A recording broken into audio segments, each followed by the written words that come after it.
नमस्कार दोस्तों, एक बार फिर से आपका हिंदी न्यूज़ में आपका स्वागत है। तो इस वक्त की देश दुनिया की बड़ी खबरें लेकर हम आपके लिए आ गए हैं। खबरें स्टार्ट करने से पहले जिन्होंने अभी तक हमारा यूट्यूब चैनल सब्सक्राइब नहीं किया है वो हमारा यूट्यूब चैनल सब्सक्राइब कर लें, ताकि हम आपको यहाँ पर हर रोज़ सुबह जो न्यूज़ है वो पहुँचा सकें। साथ ही साथ वीडियो को शेयर करें ताकि सभी के पास न्यूज़ पहुँच सके, और वीडियो को लाइक करें ताकि हमारा मनोबल भी बढ़ता रहे। तो पहली खबर जो निकल के आ रही है वो निकल के आ गई है। कंगना मामले में उद्धव ठाकरे और संजय राउत के खिलाफ बिहार में मुकदमा दर्ज है, वो करा दिया गया है। इससे पहले मुंबई के विक्रोली थाना में कंगना रनौत के खिलाफ केस दर्ज कराया गया था। यह केस सीएम उद्धव ठाकरे के खिलाफ कंगना द्वारा इस्तेमाल की गई भाषा को लेकर दर्ज किया गया है। तो इस हाल में एक कल है वो एक बार उद्धव ठाकरे और संजय राउत के खिलाफ है वो बिहार में मामला दर्ज है, वो करवा दिया गया है।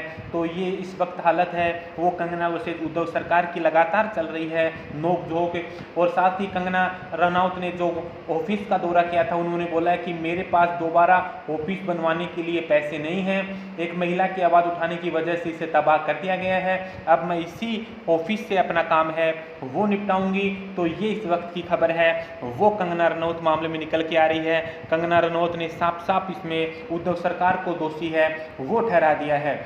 अगली खबर जो निकल के आ रही है वो निकल के आ रही है सुशांत मामले में रिया चक्रवर्ती और सभी आरोपियों की जमानत याचिका खारिज कर दी गई है।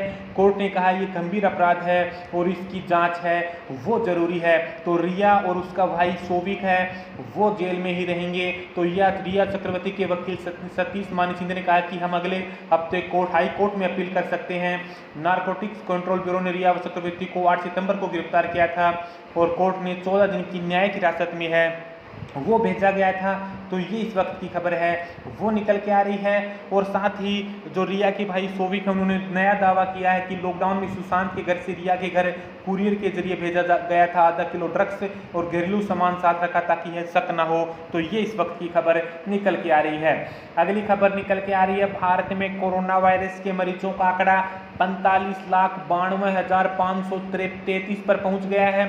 तो भारत में लगातार कोरोना वायरस के मरीजों का आंकड़ा है वो बढ़ता हुआ दिखाई दिया है। और लगातार महाराष्ट्र और आंध्र प्रदेश में मरीजों का आंकड़ा है वो बढ़ रहा है। तो ये चिंता का विषय है वो बना हुआ है। जबकि भारत में रिकॉर्ड तोड़ 97,000 में लगातार मरीजों का आंकड़ा है वो बढ़ता हुआ दिखाई दे रहा है। तो ये इस वक्त की खबर है वो निकल के आ रही है। अगली खबर निकल के आ रही है जो देश में अब तक मामले मिले हैं, लगातार जो आंकड़े हैं मरीजों का आंकड़ा बढ़ा है, उसके साथ साथ भारत में जो कोरोना वायरस के जो मरीज हैं जो उनकी टेस्टिंग है वो भी बढ़ाई गई है। और भारत में हर रोज़ 11 से 12 लाख लोगों का है वो टेस्टिंग हो रहा है। तो इसके साथ साथ है उसके हिसाब से लगातार मरीजों का आंकड़ा है वो बढ़ता हुआ दिखाई दे रहा है। तो भारत में सबसे ज़्यादा महाराष्ट्र, तमिलनाडु, आंध्र प्रदेश, कर्नाटक, दिल्ली, उत्तर प्रदेश, पश्चिम बंगाल लगातार मरीजों का आंकड़ा बढ़ रहा है। जबकि उत्तर प्रदेश में प्रतिदिन 1.5 लाख मरीजों की टेस्टिंग हो रही है। उसके बाद बिहार में 1,20,000 के आसपास है वो रोजाना कोरोना वायरस की टेस्टिंग हो रही है। अगली खबर जो निकल के आ रही है वो निकल के आ रही है पूरे विश्व में इस वक्त 2,83,22,716 लोग संक्रमित हो चुके हैं और 9,14,503 लोगों की जान जा चुकी है। जबकि 2,03,68,115 लोग ठीक भी हो चुके हैं।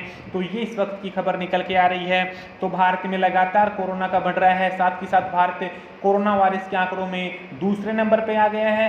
पहले नंबर पर अमेरिका में 65,88,163 हैं वो मामले मिल चुके हैं। तो भारत में जो लोगों की मरीजों का आंकड़ा है वो बढ़ता हुआ दिखाई दे रहा है। जबकि बहुत से ऐसे देश हैं जहां पर मरीजों का आंकड़ा है वो गिरा है। तो ये इस वक्त की खबर निकल के आ रही है। अगली खबर निकल के आ रही है मध्य प्रदेश में 27 सीटों पर उपचुनाव है। उसके लिए कांग्रेस ने 15 प्रत्याशियों की पहली सूची जारी कर दी गई है।